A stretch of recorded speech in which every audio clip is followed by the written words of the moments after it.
Hey guys, welcome to the first ever installment of Jumping Up the Dock podcast. My name is Daniel Scarborough, and I'm sitting alongside my friend Trey Forrester. What's your legal first name, Trey? It actually is Trey. It is Trey. It's an embarrassing story. I don't know if I really want to tell it. So, you know, I'm an identical twin, and so when my dad and my mom... There's another one of you? But here's the thing. He's the ugly half. So, yeah, even in high school, nobody called us by our first name. It was twin. That's the only thing they called us was twin. So even on our Letterman jacket, we just put twin because everybody called us twin. Nobody knew who we were. Huh. But anyway, back to, yes, that is my legal first name. It is your legal okay. And it comes from my mom's affinity for it was a soap opera TV star of hers that she enjoyed back in the day, and his name was Trey.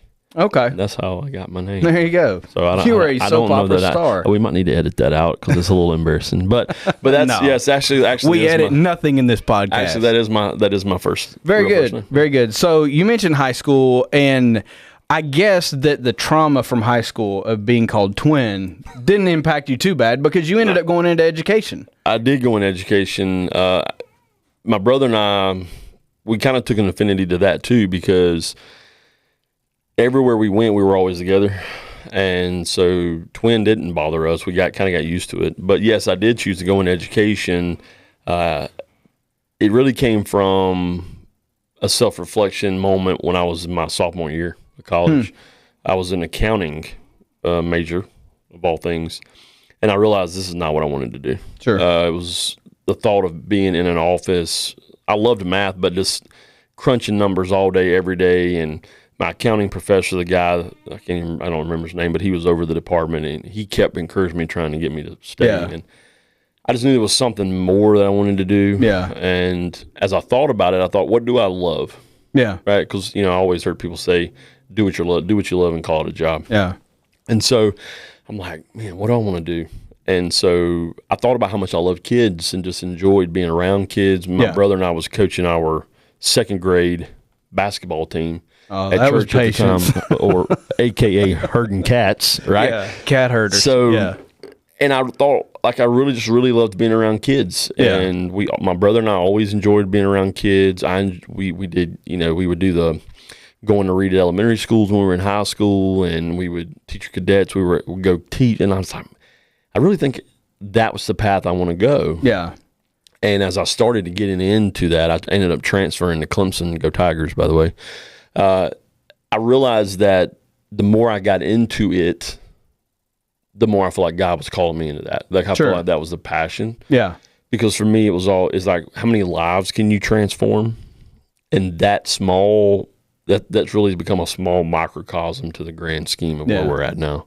And I think it's so interesting because we all went to college with some kind of idea of what we want to do for the rest of our life. We all said, so for me, from probably the time I was a freshman or sophomore in high school, I was like, I want to go into sports medicine. I want to be around sport. I was a baseball guy.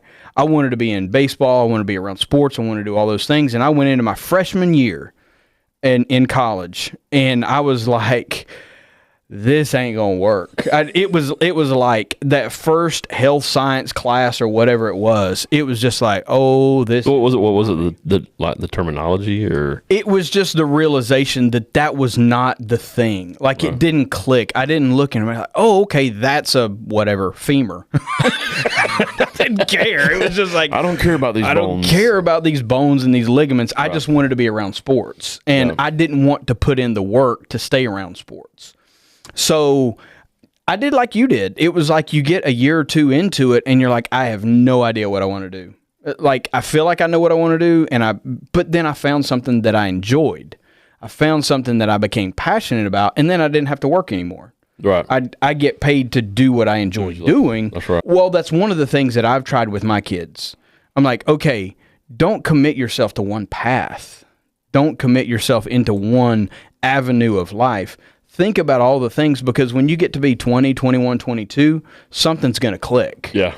And I didn't feel that pressure, because I remember sitting in high school in the guidance office and what school are you going to go to? What degree are you going to pursue? And I understand it's great to have goals, I feel like that's part of where our culture is driving society, right? It's so product driven.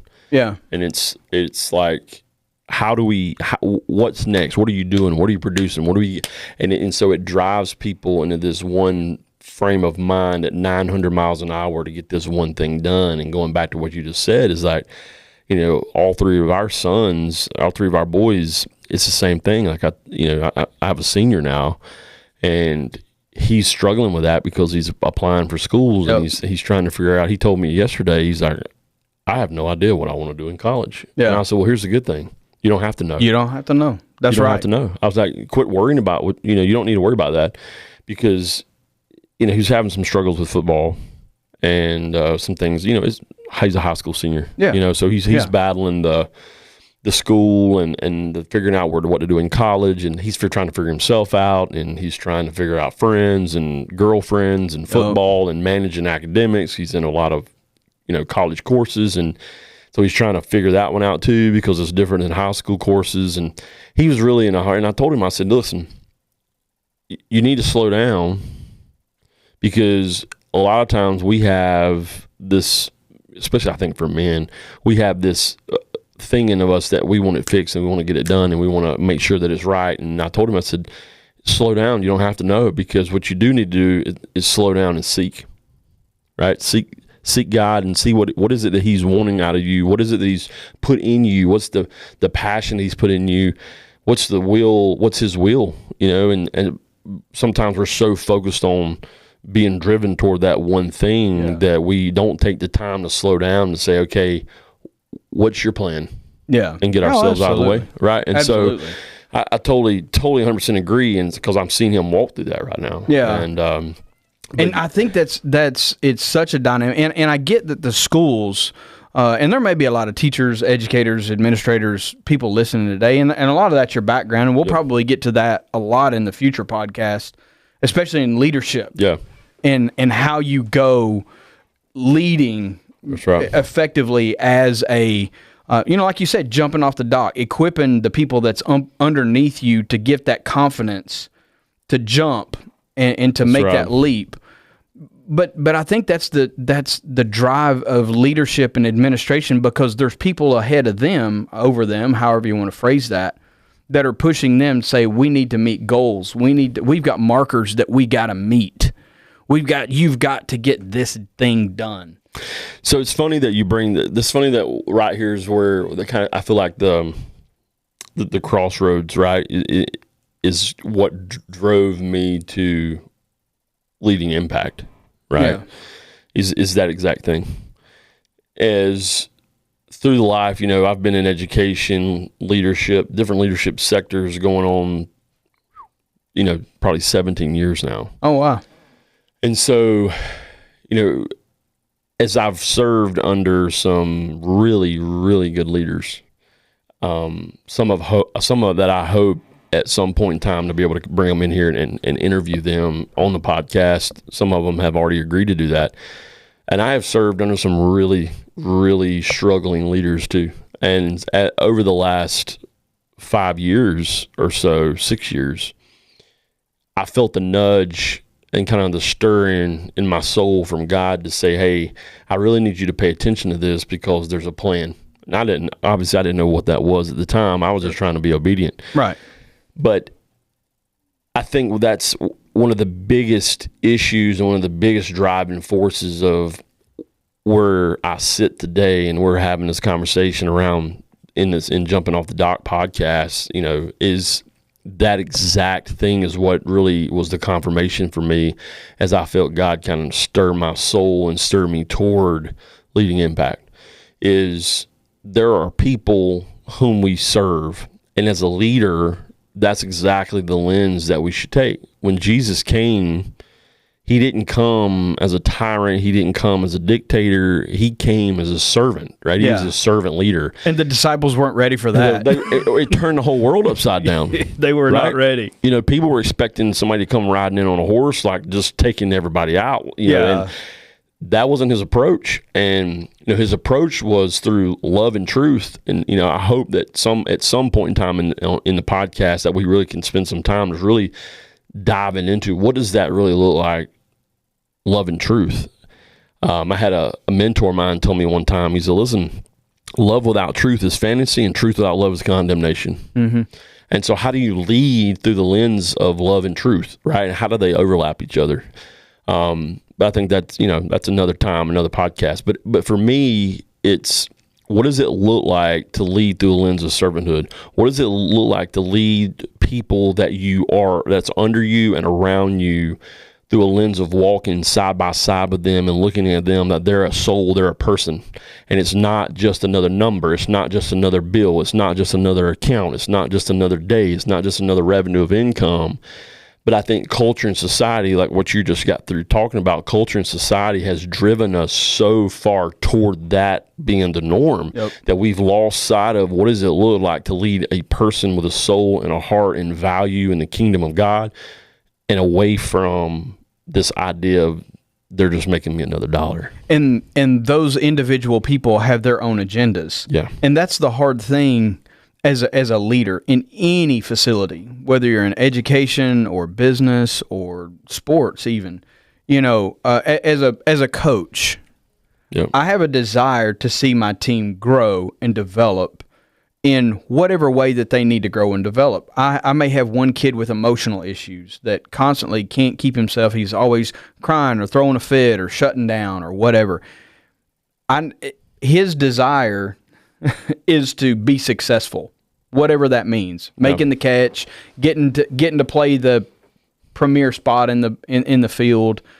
And so as a coach, I have a desire to lead that person, in whether it's a child or even an adult. I have a desire to lead them to where the whole team can be successful.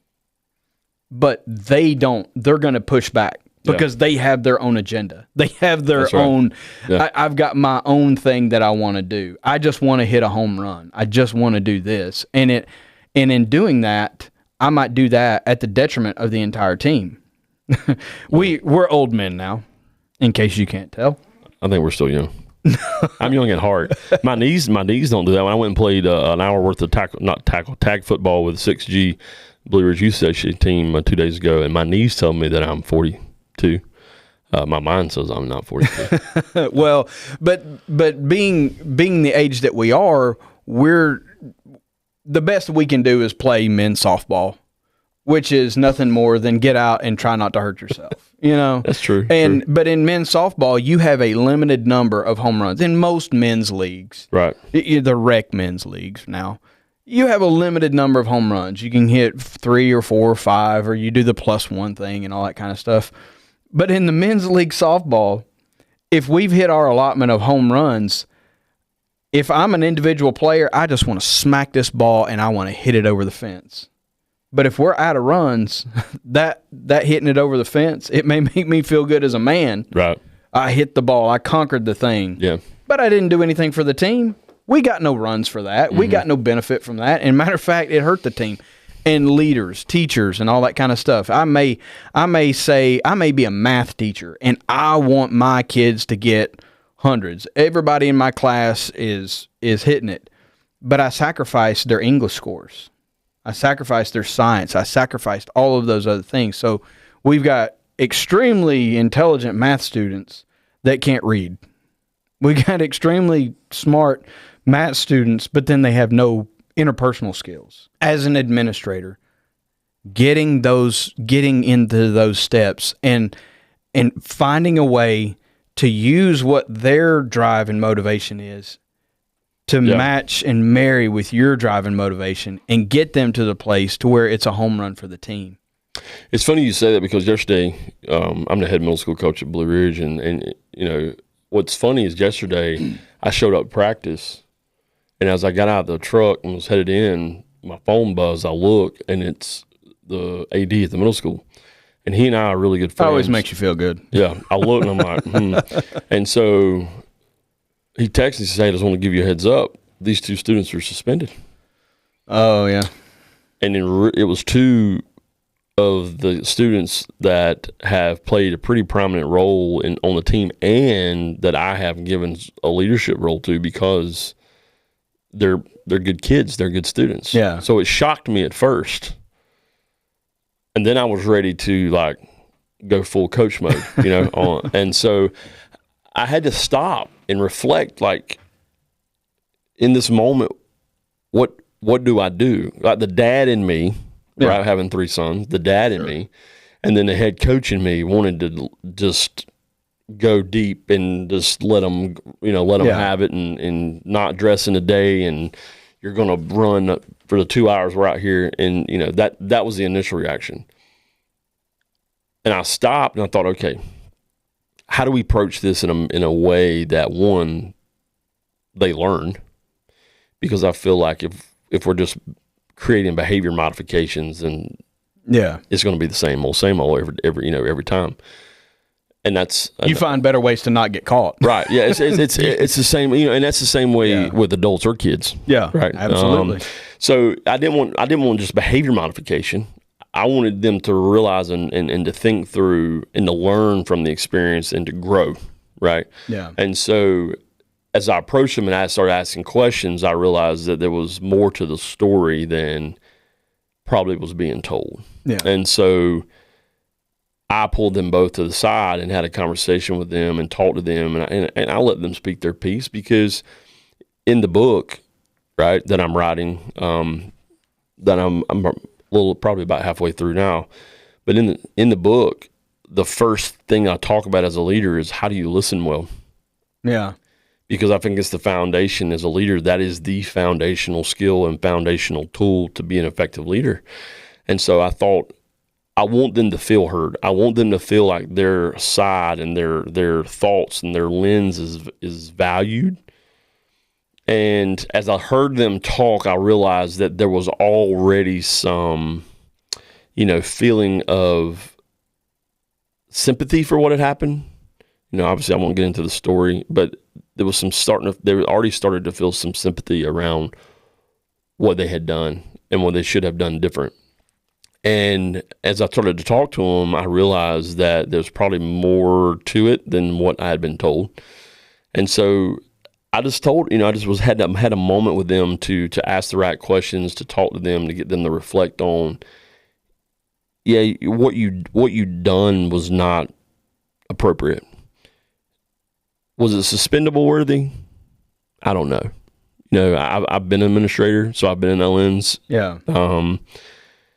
And I'm not here to question, you know, an administrator's choice or whatever, but the main thing for them was to sit back and look, and I told them, and finally they were able both to come to the reflection on their own, was like, well, we shouldn't have even been in that situation. Yeah. Right? We shouldn't even have been and put ourselves in a place to where that could have even happened. And so as we talked, as they were warming up, you know, I told the whole team afterwards, you know, it's a split decision, 1 second, one decision in a moment of not thinking can change your entire life in a flash. Yeah. We think, making fun of somebody, or, you know, bumping somebody going down the hallway, or, you know, talking about somebody's shoes at that, you know, at a middle school level, isn't that hard, or isn't that, you know, rough, or isn't that, you know, egregious of a thing. But it takes a split second to make the wrong decision, because you're not engaging and thinking about what's the consequences. Yeah. To change your life forever. And that's what I told them both. I was like, right now it seems not like a big deal, but there's going to come a time in your life where then those split second decisions can reshape everything you're doing. The older you get, the bigger the consequences that seems to have. Thanks for listening to Jump Off the Dock. Tune in next time as Trey and Daniel continue the conversation. Visit leadingimpact.org for blogs and leadership resources. For questions or pricing, email Trey at leadingimpact.org. We are ready to help you flip fear to courage